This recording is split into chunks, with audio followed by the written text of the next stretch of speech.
Assalamu alaikum.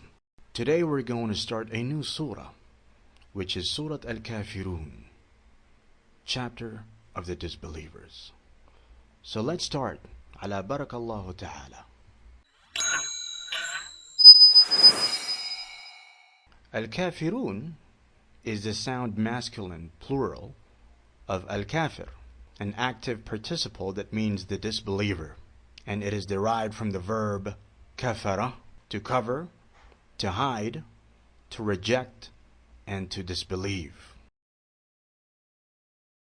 The first two verses of the surah are قُلْ يَا أَيُّهَا الْكَافِرُونَ لَا أَعْبُدُ مَا تَعْبُدُونَ, meaning, say, O you disbelievers, I do not worship what you worship. قُلْ is the verb قَالَ, meaning to say, in the imperative in the second singular masculine person, you, referring to the Prophet ﷺ. This verb belongs to the basic form of verbs, and it is a hollow verb which has a weak middle radical between two strong radicals. In Arabic, the addressee is introduced by one of the interjectional particles, which may retain some of their exclamatory nature. They may correspond to the antiquated English O, but are often better left untranslated. A few points in this verse are particularly noteworthy. 1. Although the Prophet ﷺ has been commanded to tell this to the disbelievers plainly, the theme that follows makes it explicit that every believer should tell the disbelievers plainly what has been said in the following verses. Second, the word Al-Kafirun is no abuse, which might have been used for the addressees of this verse, but it implies the ones who refuse to believe, or is the unbelievers.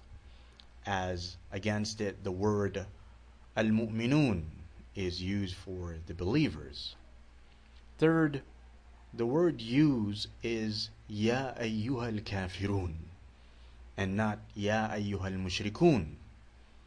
Therefore, the addressees are not only al-mushrikun, but all those people who do not acknowledge Muhammad sallallahu alaihi wasallam as Allah's messenger, and the teachings and guidance brought by him as a teaching and guidance given by Allah Ta'ala himself.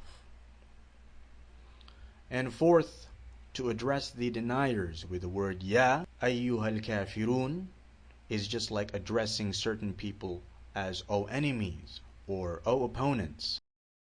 Such an address is not, in fact, directed to the person of the addressee, but it is made on the basis of their characteristics of enmity and opposition, and lasts only until they are so characterized. La is the most commonly negative particle used to negate a verb in the present tense. It immediately precedes the verb which is here a'budu. A'budu is the verb abada, meaning to worship, in the present tense. In the first singular person, I. This verb belongs to the basic strong form of verbs, which all its radicals are strong or sound, meaning there is no weak letter between them. Ma, or what, is a relative pronoun used in pronominal relative clauses to take the place of any noun within a sentence. The relative clause usually contains a referent, which may, however, occasionally be omitted. Ta'budun is also the verb abada, meaning to worship, in the present tense, but in the second plural masculine person, you. This includes all those deities whom the disbelievers and polytheists have been and are still worshipping everywhere in the world, whether they're angels, the jinn, prophets, saints, spirits of the living or dead men, or the sun, the moon, stars, animals, rivers, idols, and imaginary gods and goddesses. The declension of these verses is قُل is a verb in the imperative with a hidden subject. Ya is an interjectional particle. Ayyuha is playing the role of the called noun. Al-Kafiroun is considered adjective. La is a negative particle. A'budu is a verb in the present tense with a hidden subject. The relative pronoun ma is the object of the verb, and the verbal sentence is a circumstantial clause. Ta'budun is a verb in the present tense with its subject, and the verbal sentence is a relative clause to ma.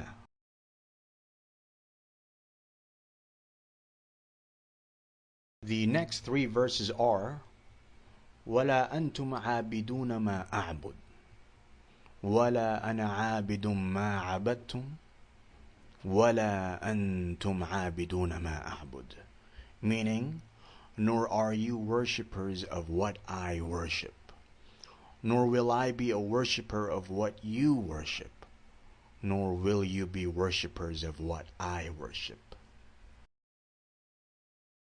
Antum is the independent subject pronoun you for plural masculine, but it can be used for the mixed plural. Abidun is the sound masculine plural of the active participle عابد, a worshipper, that's derived from the verb abada, to worship. The words are ma a'bud. The word ma in Arabic is generally used for lifeless or unintelligent things, and the word man for intelligent and rational beings. The question arises, why has ma a'bud been used here instead of man a'bud?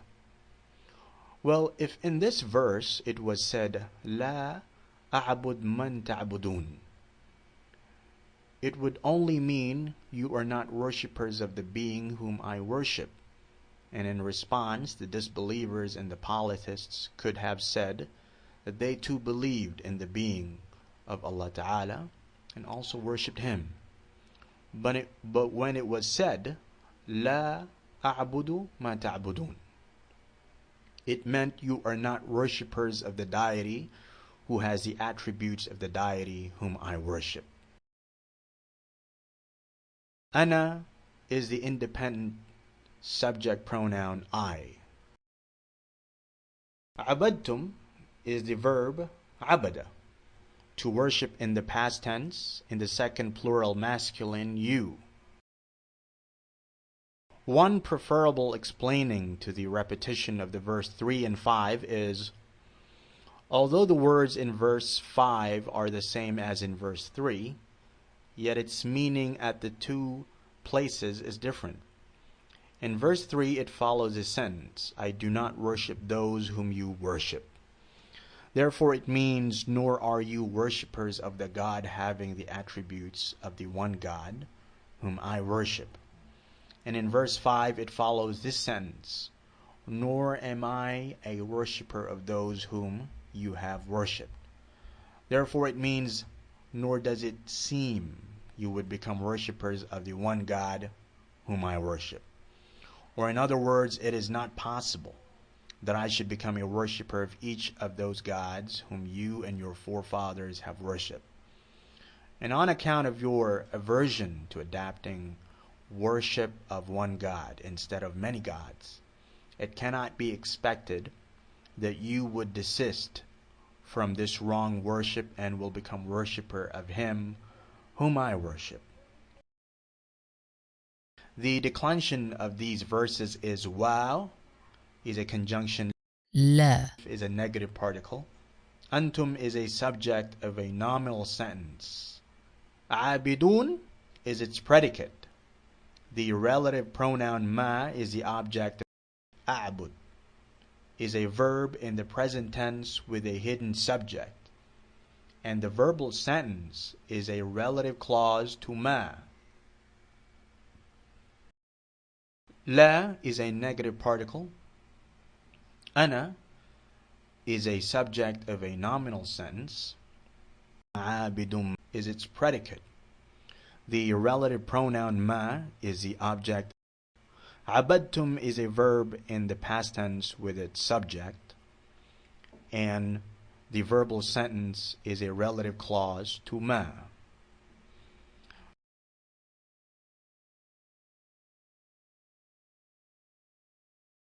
Now the last verse is Lakum dinukum waliyadin, meaning you have your religion and I have my religion. لا The inseparable preposition used here to indicate possession is used in place of the verb to have, which does not occur in Arabic, or to belong. This often be translated as to have, or by a possessive pronoun mine, yours, his, and etc. Dinakum, meaning your religion. Deen is a religion, and kum is the possessive pronoun your for plural masculine. That is, my religion is entirely distinct and separate from your religion. I am not a worshipper of your gods, and you are not worshippers of my God. I cannot worship your gods, and you are not prepared to worship my God. Therefore you and I never follow and walked one and the same path together. This is not a message of tolerance to the disbelievers, but a declaration of immunity, disgust, and with dissociation from them as long as they are disbelievers.